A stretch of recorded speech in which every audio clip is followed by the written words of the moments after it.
Hello दोस्तों, नमस्कार। स्वागत है आप सभी का एक नए प्रैक्टिस सेट में। इस प्रैक्टिस सेट में हम टीजीटी और पीजीटी के लिए कुछ महत्वपूर्ण प्रश्नों के प्रैक्टिस करेंगे। तो चलिए शुरू करते हैं। शुरू करने से पहले गुजारिश है, चैनल में नए हैं तो लाइक सब्सक्राइब शेयर जरूर करें। इसमें जो पहला प्रश्न दिया गया है वो आपके सामने है। बलदेव खटिक किसकी कविता है, ये आपको बताना है। चार ऑप्शन आपको दिख रहे हैं। बलदेव खटिक किसकी कविता है, ये आपको बताना है। महत्वपूर्ण प्रश्न है। तो इसमें जो सही उत्तर हो जाएगा, बलदेव खटिक लीलाधर जगुड़ी की एक महत्वपूर्ण कविता है। तो लीलाधर जगुड़ी ऑप्शन नंबर 2 यहाँ पे आपको सही हो जाएगा। और इनकी एक प्रसिद्ध रचना है नाटक जारी है। नाटक जारी है इनकी एक प्रसिद्ध कविता है, संग्रह है। तो इसे भी आप ध्यान रखिएगा, नाटक जारी है लीलाधर जगुड़ी का। ठीक है, तो यहाँ पे सही उत्तर हो जाएगा ऑप्शन नंबर दूसरा, यानी बी उत्तर सही है। चलिए अगला प्रश्न देखते हैं। अगला जो प्रश्न लिखा दिया गया है वह है कि संदर्भ के लेखक कौन है। संदर्भ के लेखक कौन है, ये आपको बताना है। चार ऑप्शन आपको दिख रहे होंगे, इसमें सही उत्तर का चयन करना है। तो जो संदर्भ लिखा गया है वह उसके लेखक हैं डॉक्टर विनय। डॉक्टर विनय की यह रचना है संदर्भ। तो ऑप्शन नंबर यहाँ पे जो ए है वह सही हो जाएगा। चलिए अगला प्रश्न हम देखते हैं। प्रयाग रामागमन के लेखक कौन है। प्रयाग रामागमन के लेखक कौन है, ये आपको बताना है। चार ऑप्शन आपको दिए गए हैं, तो इसमें सही उत्तर का चयन करना है। तो प्रयाग रामागमन के जो लेखक है वह बद्रीनारायण चौधरी प्रेमघन है। तो यानी ऑप्शन नंबर यहाँ पे जो सी है वह सही हो जाएगा। और आप जानते होंगे कि इनकी जो रचना है वह जीर्ण जनपद और भारत सौभाग्य प्रसिद्ध है। इनकी जो पत्रिका है आनंद कादम्बनी और नागरी नीरज जो मिर्ज़ापुर से निकालते थे, तो इनके महत्वपूर्ण पत्रिका हैं। तो इसे भी आप ध्यान रखिएगा। चलिए अगला प्रश्न देखते हैं। मधुमालती के रचनाकार कौन है, ये आपको बताना है। मधुमालती की जो रचनाकार हैं वह हैं मंचन। और मंचन यह जो रचनाकार हैं वह सूफी काव्यधारा के हैं। और मधुमालती की रचनाकार मंचन है। मधुमालती में जो मनोहर और मधुमालती, यह जो दो नायक और नायिकाओं का वर्णन किया गया है, तो इसे भी आप ध्यान रखिएगा। बाकी कुतुबन का मृगावती आप सभी जानते होंगे, जायसी ने पद्मावत तथा मुल्ला दाऊद ने चंदायन की रचना की है। इन सभी तथ्य को आप ध्यान रखिएगा। चलिए अगला प्रश्न है। आत्मजयी के लेखक कौन है, ये आपको बताना है। आत्मजयी के लेखक कौन है, ये आपको बताना है। क्वेश्चन नंबर 5 के उत्तर आपको बताने हैं। आत्मजयी देखिए कुंवर नारायण की एक प्रसिद्ध रचना है। और यहाँ पे ऑप्शन नंबर ए जो दिया गया है वह सही हो जाएगा, यानी पहला 5वें का पहला उत्तर सही हो जाएगा। आत्मजयी कुंवर नारायण की रचना है। और कुंवर नारायण तीसरे सप्तक के महत्वपूर्ण कवि हैं। और इनकी कुछ जो महत्वपूर्ण रचनाएं हैं वह चक्रव्यूह है, परिवेश, हम तुम, आमने सामने, कोई दूसरा नहीं, इनका एक महत्वपूर्ण रचना है जिसपे साहित्य अकादमी पुरस्कार मिला है। तो आत्मजयी का कोई दूसरा नहीं, इसे भी आप ध्यान रखिएगा। ठीक है, चलिए अगला प्रश्न है। ठंडा लोहा के रचनाकार हैं। ठंडा लोहा के रचनाकार कौन है, इसे आपको बताना है। तो ठंडा लोहा एक प्रसिद्ध रचना है धर्मवीर भारती की। तो यहाँ पे आपको ऑप्शन में जो बी दिख रहा है वह सही हो जाएगा। और इनकी अन्य रचनाओं के बारे में बात करें तो अंधा युग, सात गीत वर्ष, कनुप्रिया, सपना अभी भी, गुनाहों का देवता, सूरज का सातवां घोड़ा, चांद और टूटे हुए लोग, बंद गली का आखिरी मकान, यह कहानी संग्रह है। और इनकी उपन्यासों में गुनाहों का देवता बहुत प्रसिद्ध है। तो यह सभी इनकी रचनाएं थी, आप इसे भी ध्यान रखिएगा। चलिए अगला प्रश्न हम देखते हैं। किसान के रचनाकार कौन है। किसान के रचनाकार कौन है, यह एक महत्वपूर्ण प्रश्न है। यह प्रश्न बन चुका है पहले। तो किसान के जो रचनाकार है वह मैथिली शरण गुप्त हैं। ऑप्शन नंबर यहाँ पे जो ए है वह सही हो जाएगा। इनकी अन्य रचनाओं के बारे में बात करें तो रंग में भंग, जयद्रथ वध, भारत भारती, पंचवटी, झंकार, यह कुछ महत्वपूर्ण इनके रचनाएं हैं, इसे भी आप ध्यान रखिएगा। चलिए अगला प्रश्न हम देखते हैं। अगला प्रश्न है। शिवा साधना नाटक है। शिवा साधना नाटक किसका है, ये आपको बताना है। तो हरे कृष्ण प्रेमी द्वारा लिखा गया शिवा साधना नाटक है। तो ऑप्शन नंबर यहाँ पे जो बी आप देख रहे हैं वह उत्तर सही हो जाएगा। शिवा साधना जो नाटक है वह छत्रपति शिवाजी के जीवन पर आधारित नाटक है, इसे भी आपको ध्यान रखिएगा। इनकी एक प्रसिद्ध और नाटक जो पूछे जाते हैं वह रक्षाबंधन है। रक्षाबंधन भी इनकी एक महत्वपूर्ण रचना है, तो उसे भी आप ध्यान रखिएगा। चलिए कुछ और महत्वपूर्ण प्रश्नों को देखते हैं। और जो महत्वपूर्ण प्रश्न यहाँ पे दिए गए वह है कि जन्मेजय का नागयज्ञ के लेखक कौन है, यह आपको बताना है। जन्मेजय का नागयज्ञ यह प्रसिद्ध नाटक है। और नाटककार हैं जयशंकर प्रसाद, यानी जयशंकर प्रसाद का यह प्रसिद्ध नाटक है, तो ऑप्शन नंबर सी यहाँ पे आपका सही हो जाएगा। अन्य इनके नाटक के बारे में बात करें तो सज्जन, कल्याणी, परिणय, करुणालय, प्रायश्चित, राजश्री, विशाख, अजातशत्रु, कामना, स्कंदगुप्त, एक घूंट, चंद्रगुप्त, ध्रुव स्वामिनी, यह कुछ इनके महत्वपूर्ण और नाटक है। तो इन सभी को आप ध्यान रखिएगा। देखिए प्रश्नों को आराम से आप सुनेंगे तो सभी जो अन्य रचनाएं हैं उसे भी आप ध्यान रखते हुए चलेंगे। तो यहाँ पे ऑप्शन नंबर सी सही हो जाएगा। चलिए अगला प्रश्न आपके सामने है कि वैराग संदीपनी के रचनाकार कौन है। वैराग संदीपनी प्रसिद्ध रचना है तुलसीदास की। तुलसीदास राम भक्ति शाखा के प्रसिद्ध कवि हैं, ठीक है, और यह ब्रज और अवधी में दोनों भाषा में रचना करने वाले कवि हैं।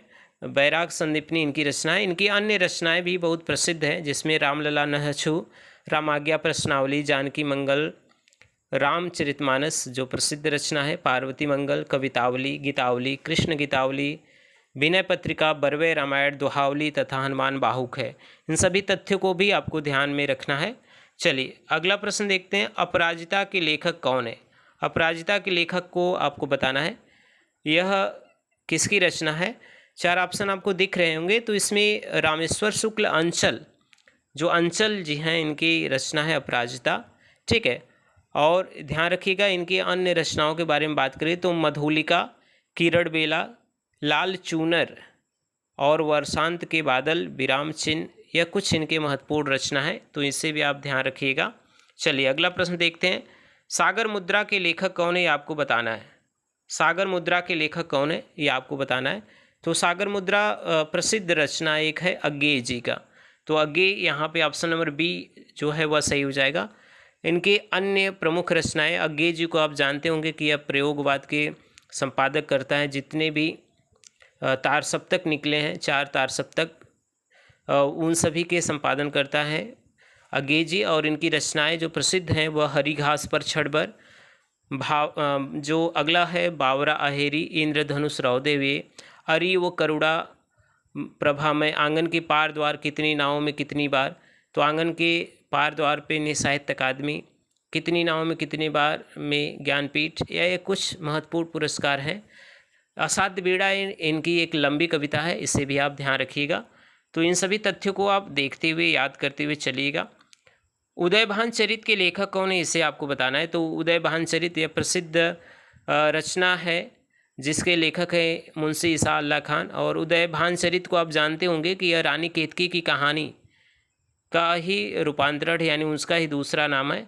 तो यहाँ पे आपको ईसा अल्लाह खान ऑप्शन नंबर जो 4 है वह सही हो जाएगा। चलिए अगला प्रश्न है, आधा गांव उपन्यास है। आधा गांव उपन्यास जो लेखक हैं इसके वह राही मासूम रजा हैं। राही मासूम रजा की यह प्रसिद्ध रचना है आधा गांव, तो यहाँ पे ऑप्शन नंबर जो सी है वह सही हो जाएगा। और ध्यान रखिएगा इनके कुछ जो यह रचना है वह भारत और पाकिस्तान के विभाजन पर लिखा हुआ यह प्रमुख उपन्यास है, तो इसे भी आप ध्यान रखिएगा, ठीक है। चलिए अगला प्रश्न देखते हैं, अमन का राग के लेखक कौन है। अमन का राग के लेखक कौन है आपको बताना है। तो अमन का राग एक महत्वपूर्ण रचना है शमशेर बहादुर सिंह। शमशेर बहादुर सिंह की यह कविता है अमन का राग, तो इसे भी आप ध्यान रखिएगा। इनकी अन्य रचनाओं के बारे में बात करें तो कुछ और कविताएं, इनका एक चर्चित कविता संग्रह है कुछ और कविताएं, और दूसरा सप्तक में ये आते हैं कवि शमशेर बहादुर सिंह, ठीक है। तो इसे भी आप ध्यान रखिएगा। रूपा के संपादक कौन है ये आपको बताना है, ठीक है। तो इसे आप ध्यान रखिएगा। क्वेश्चन नंबर 16 आप देखिएगा, रूपाव होना चाहिए यहाँ पे। रूपाव के यह पत्र है इसके संपादक पंत जी ने किया है, तो ऑप्शन नंबर यहाँ पे जो ए है वह सही हो जाएगा। चलिए कुछ और प्रश्न को देखते हैं। अगले जो प्रश्न दिए गए हैं आपके सामने, माटी की मूर्ति की विधा है ये आपको बताना है। माटी की मूर्ति किस विधा की रचना है, यह बहुत बार पूछा जाता है। रामवृक्ष बेनीपुरी द्वारा लिखा हुआ एक संस्मरण है। और इनके अन्य जो रचनाएं हैं जो रेखा चित्र में आते हैं, लाल तारा, गेहूँ और गुलाब, मील के पत्थर, तो इन सभी को आप ध्यान रखिएगा। माटी की मूर्ति जो लिखा गया है वह संस्मरण है, तो ऑप्शन नंबर ए यहाँ पे सही हो जाएगा। अगला प्रश्न जो दिया गया है उसे आप ध्यान रखिएगा। आचार्य रामचंद्र शुक्ल ने किसे हिंदी का पहला उपन्यास माना है। हिंदी का पहला उपन्यास रामचंद्र शुक्ल द्वारा किसे माना गया है, तो यह पूछा गया है। तो परीक्षा गुरु जिनके लेखक हैं लाला श्रीनिवास दास। यह पहला उपन्यास रामचंद्र शुक्ल ने माना है, तो यहाँ पे ऑप्शन नंबर जो बी है वह सही हो जाएगा। चलिए अगला प्रश्न देखते हैं। बिहारी सतसई पर फिरंगे सतसई नाम से, ध्यान रखिएगा, बिहारी सतसई पर अनेक टीकाएँ लिखी गई। जो फिरंगे सतसई है उस नाम से जो फारसी भाषा में टीका लिखा गया उसके टीकाकार का नाम बताना है। तो यहाँ पे आनंदी लाल शर्मा एक जो लेखक हैं उन्होंने यह टीका लिखा है बिहारी सतसई पर फिरंगे सतसई के नाम से, तो यहाँ पे ऑप्शन नंबर बी सही हो जाएगा। चलिए अगला प्रश्न है। अगला प्रश्न है 84 वैष्णव की वार्ता और 252 वैष्णव की वार्ता का मूल रूप से है, यह क्या है, यह आपको बताना है। तो 84 वैष्णव की वार्ता और 252 वैष्णव की वार्ता यह गोकुलनाथ द्वारा लिखा गया कृष्ण भक्त कवियों का जीवन वृत्त है। तो इसे आप समझिएगा, यह कृष्ण भक्त कवियों का जीवन वृत्त है। जो ऑप्शन नंबर ए आपको दिख रहा है वह सही हो जाएगा यहाँ पे। चलिए अगला प्रश्न देखते हैं। कवि धूमिल का पूरा नाम आपको बताना है। तो कवि धूमिल का पूरा जो नाम है वह सभी जानते होंगे, सुदामा पांडे धूमिल। और इनकी महत्वपूर्ण रचनाओं के बारे में बात करें तो संसद से सड़क तक, कल सुनना मुझे, सुदामा पांडे का प्रजातंत्र, इनके यह 3 काव्य संग्रह बहुत प्रसिद्ध है। ठीक है, तो इसे आप ध्यान रखिएगा। तो ऑप्शन यहाँ पे Sudama Pandey, option number C सही हो जाएगा। अगला प्रश्न है, इनमें से कौन ललित निबंधकार नहीं है? ललित निबंधकार नहीं है, यह प्रश्न पूछा गया है। तो यहाँ पे ऑप्शन आपको दिख रहे हैं, हजारी प्रसाद द्विवेदी, रामचंद्र शुक्ल, कुबेरनाथ राय, विद्यानिवास मिश्र। तो रामचंद्र शुक्ल जो है वह निबंधकार, ललित निबंधकार नहीं है। इनके निबंध जो आते हैं वह विचार प्रधान निबंधों की संज्ञा में आती है। और चिंतामणि इनके प्रसिद्ध निबंध संग्रह है जो पहले विचार विधि नाम से प्रकाशित होते थे। ठीक है, तो यह 4 भागों में प्रकाशित है। विद्यानिवास रामचंद्र शुक्ल का जो चिंतामणि है, बाकी हजारी प्रसाद द्विवेदी, कुबेरनाथ राय और विद्यानिवास मिश्र यह सभी जो हैं वह ललित निबंधकार है, इसे आप ध्यान रखिएगा। चलिए अगले प्रश्न पे चलते हैं। अगला जो प्रश्न है, बामन दास इनमें से किस उपन्यास का पात्र है, यह आपको बताना है। बामन दास, इसमें से बताना है कि बामन दास जो पात्र हैं वह किस उपन्यास के हैं। तो एक प्रसिद्ध उपन्यास आप पढ़े होंगे, मैला आंचल। मैला आंचल का यह प्रसिद्ध इसमें पात्र हैं बामन दास। और मैला आंचल आप जानते हैं कि एक आंचलिक उपन्यास है, हिंदी का पहला आंचलिक उपन्यास माना जाता है, फणीश्वरनाथ रेड्डी द्वारा लिखा गया। तो ऑप्शन नंबर यहाँ पे जो बी है वह सही हो जाएगा। ठीक है, इसे आप ध्यान रखिएगा। इनके कुछ उपन्यास जो है परती परिकथा है, और इसे भी ध्यान रखिएगा, परती परिकथा। अगला प्रश्न जो दिया गया है, क्या भूलूं क्या याद करूं किसकी आत्मकथा है। यह बहुत बार पूछा गया प्रश्न है। यह प्रसिद्ध आत्मकथा है जो हरिवंश राय बच्चन द्वारा लिखा गया, क्या भूलूं क्या याद करूं। और आप ध्यान रखिएगा कि यह जो आत्मकथा है हरिवंश राय बच्चन का, यह 4 भाग में प्रकाशित है। इसका पहला भाग का जो नाम है वह क्या भूलूं क्या याद करूं, दूसरे भाग का नाम है नीड़ का निर्माण फिर, तीसरे भाग का नाम है बसेरे से दूर, तथा चौथे भाग का नाम है 10 द्वार से सोपान तक। तो इन सभी तथ्य को भी आप ध्यान रखते हुए चलिएगा। ठीक है, चलिए अगला प्रश्न आप देखेंगे। जो दिया गया है वह प्रश्न क्या है कि रामधारी सिंह दिनकर को किस कृति पर ज्ञानपीठ पुरस्कार मिला था, यह आपको बताना है। रामधारी सिंह दिनकर को किस कृति पर ज्ञानपीठ पुरस्कार मिला था। तो इनकी एक प्रसिद्ध रचना है उर्वशी, उर्वशी जिस पर इनको ज्ञानपीठ पुरस्कार मिला है। तो ऑप्शन नंबर ए आपका सही हो जाएगा। उर्वशी इनकी प्रसिद्ध रचना है। और इनकी रचनाओं के बारे में बात करें तो बारदोली, विजय, रेणुका, हुंकार, रसवंती, कुरुक्षेत्र, रश्मि, रथी, परशुराम की प्रतीक्षा, कोयल और कवित्व, हारे का हरिनाम, आत्मा की आंखें। ठीक है, यह कुछ प्रसिद्ध इनके रचनाएं हैं, तो इन सभी को आप ध्यान रखिएगा। चलिए अगला प्रश्न देखते हैं। अगला जो प्रश्न है, बाण भट्ट की आत्मकथा है। तो आप सभी जानते होंगे बाण भट्ट की आत्मकथा हजारी प्रसाद द्विवेदी द्वारा लिखा गया उपन्यास है। ठीक है, इसे ध्यान रखिएगा, यह हजारी प्रसाद द्विवेदी का लिखा गया उपन्यास है। अगर बात करें हजारी प्रसाद द्विवेदी के अन्य उपन्यासों के बारे में तो इनका चारू चंद्र लेख, पुनर्नवा, अनामदास का पोथा, बाण भट्ट की आत्मकथा यह बहुत प्रसिद्ध उपन्यास है। तो इन सभी तथ्यों को आप ध्यान रखिएगा। अगला प्रश्न हम देखते हैं, कवि वचन सुधा थी यह पूछा गया कि कवि वचन सुधा क्या है। तो कवि वचन सुधा एक पत्रिका है जिसके प्रकाशनकर्ता जो भारतेंदु जी हैं 1868 में यह प्रकाशित हुआ था। इन्होंने बाद में हरिश्चंद्र मैगजीन निकाला और हरिश्चंद्र मैगजीन का नाम हरिश्चंद्र चंद्रिका बाद में कर दिया गया था। और बाला बोधनी इनकी एक और पत्रिका है, तो इसे भी आप ध्यान रखिएगा। तो कवि वचन सुधा एक क्या है, यह एक पत्रिका है। चलिए और प्रश्नों को देखते हैं। अगला जो प्रश्न है वह दिया गया कि महावीर प्रसाद द्विवेदी ने सरस्वती पत्रिका का संपादन कब शुरू किया था। तो सरस्वती पत्रिका का संपादन जो शुरू किया गया था महावीर प्रसाद द्विवेदी द्वारा, वह 1903 से 1920 ईस्वी तक। ठीक है, इस बात को आप ध्यान रखिएगा। और इनकी रचनाएं कुछ महत्वपूर्ण है, जिसमें है कि काव्य मंजूषा, सुमन, काव्य कुंज। ठीक है, यह इनकी कुछ रचनाएं। तो 1903 यहाँ पे ऑप्शन नंबर जो सी है वह सही हो जाएगा। अगला प्रश्न है सूची 1 को सूची 2 से आपको मिलाना है। यहाँ पे आपको दिख रहे होंगे यह प्रश्न। यहाँ पे दिया गया बाण भट्ट की आत्मकथा किसका है। तो बाण भट्ट की आत्मकथा जो उपन्यास है वह हज़ार प्रसाद द्विवेदी का, आप सभी जानते हैं, इस पर अभी चर्चा हुआ था। शेखर एक जीवनी किसका है, अज्ञे का। आधे अधूरे जो नाटक है वह मोहन राकेश का है। संस्कृति के 4 अध्याय रामधारी सिंह दिनकर का। तो यह कंप्लीट जो सही मिलान है यह आपके सामने है, इसे आप ध्यान रखिएगा। चलिए अगले प्रश्न पर हम बढ़ते हैं। प्रेमचंद की अंतिम कहानी थी। अगर यह बात किया जाए कि प्रेमचंद की अंतिम कहानी कौन है, तो प्रेमचंद की अंतिम कहानी कफन है। और यह कफन जो कहानी है वह 1936 में लिखा गया और इसी वर्ष प्रेमचंद की मृत्यु भी हुआ था। इनके अन्य उपन्यास ईदगाह, बड़े घर की बेटी और कुछ महत्वपूर्ण कहानी है। ठीक है, तो आप इसे ध्यान रखिएगा। ऑप्शन नंबर बी यहाँ पे सही हो जाएगा। चलिए अगला प्रश्न है, इनमें से किस कवि की प्रेमिका का नाम सुजान था। सुजान जो प्रेमिका है वह प्रसिद्ध, आप जानते होंगे, कवि हैं। वह रीतिकाल के प्रसिद्ध कवि जिन्हें प्रेम का पीर माना जाता है वह घनानंद हैं, जिनकी प्रेमिका का नाम सुजान था।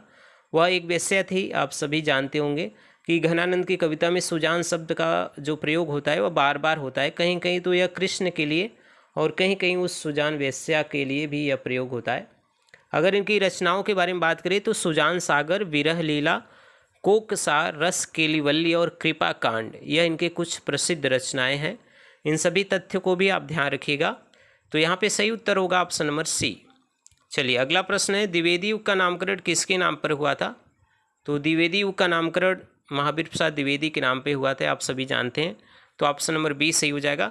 चलिए कुछ और प्रश्न हम देखते हैं। अगला जो प्रश्न दिया गया है उसे आप देखिए। हिंदी साहित्य का इतिहास लिखने वाले प्रथम लेखक कौन है।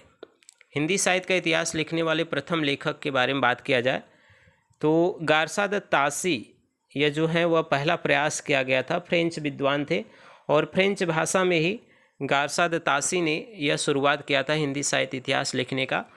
इनके इतिहास का जो नाम है वह इस्तवार द ला लिटरेतुर एंदुई एंदुस्तानी है। ठीक है, जिसमें हिंदी और उर्दू कवियों का वर्णन किया गया है। ठीक है, इसे आप ध्यान रखिएगा। चलिए अगला जो प्रश्न है उसे देखते हैं। आचार्य रामचंद्र शुक्ल के अनुसार हिंदी साहित्य के आदिकाल की समय सीमा क्या है। जो रामचंद्र शुक्ल ने हिंदी साहित्य में आदिकाल का समय माना है वह क्या है।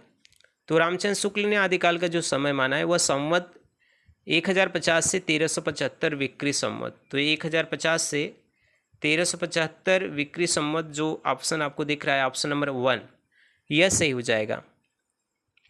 अगला प्रश्न है, पंडित चंद्रधर शर्मा गुलेरी ने किसको पुरानी हिंदी का प्रथम कवि स्वीकार किया। यह प्रश्न ध्यान से समझिएगा कि चंद्रधर शर्मा गुलेरी ने पुरानी हिंदी के किस कवि को पहला कवि स्वीकार किया है। तो राजा मुंज एक कवि हैं जिनको इन्होंने पहला कवि स्वीकार किया है। तो ऑप्शन नंबर यहाँ पे जो सी आपको दिख रहा है वह सही हो जाएगा।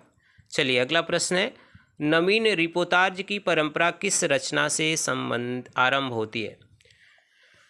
तो नवीन रिपोर्ताज की परंपरा का जो शुरुआत हुआ था वह किस रचना से माना गया है, तो आपको यह बताना है। और यह जो शुरुआत हुआ है वह शिवदान सिंह चौहान के जो लक्ष्मीपुरा है, तो लक्ष्मीपुरा से यह शुरुआत होता है। तो ऑप्शन नंबर ए यहाँ पे आपका सही हो जाएगा। चलिए अगला प्रश्न जो है वह क्या है इसे देखते हैं। निम्नलिखित में से अष्टछाप के अंतर्गत न पढ़ने वाले कवि का नाम है। अष्टछाप के अंतर्गत न पढ़ने वाले नहीं, अष्टछाप के अंतर्गत जो कवि नहीं आते।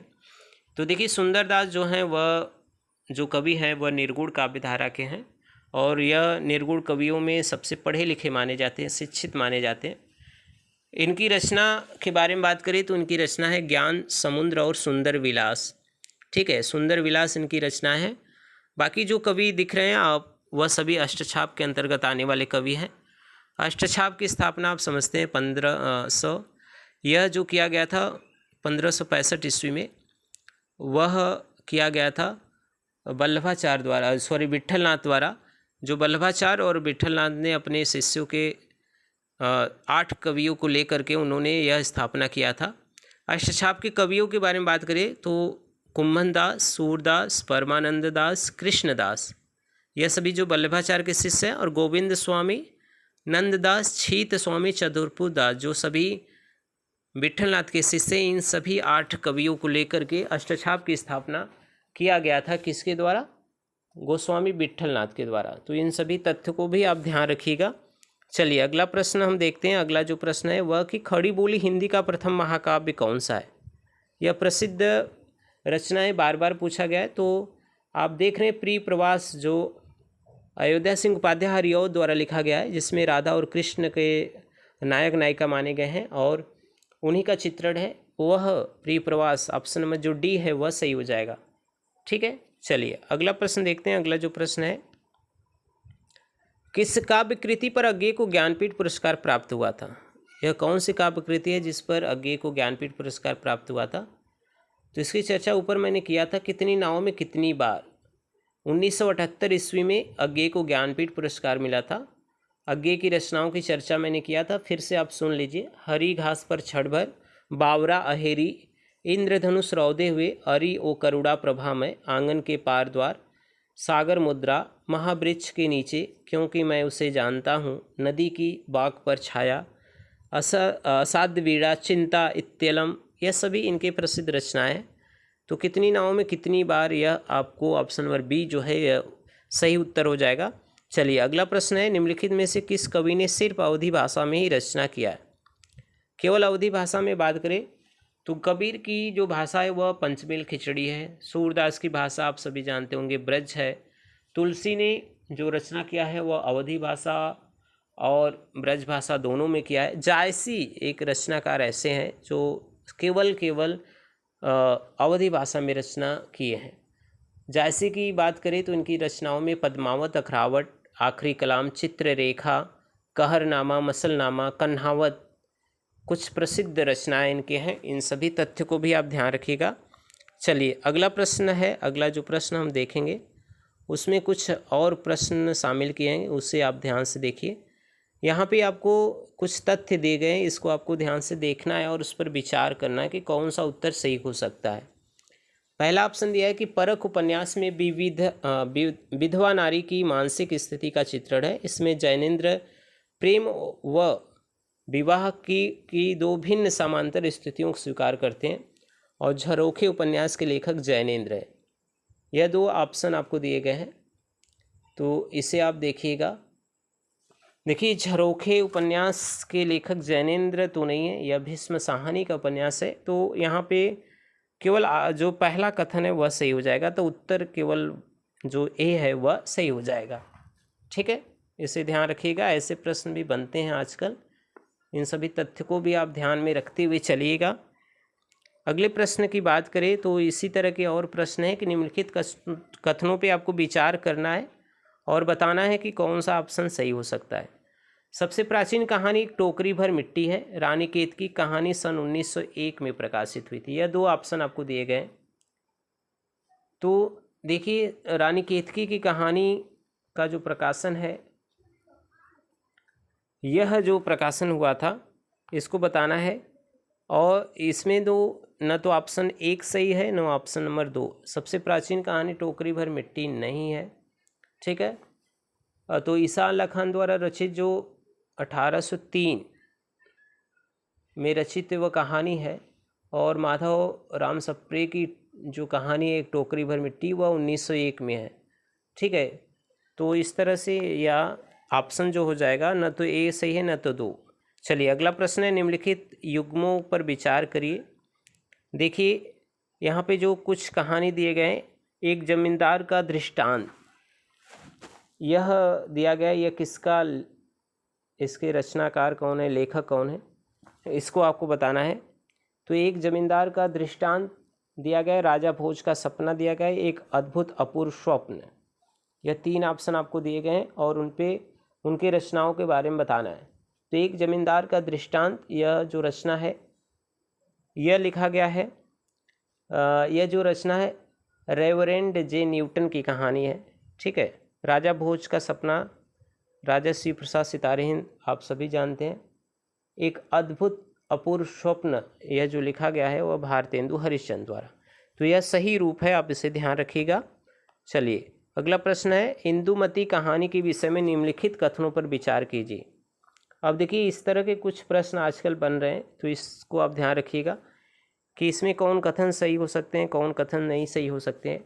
यह माधव सप्रे द्वारा लिखी गई कहानी है, पहला दिया गया है।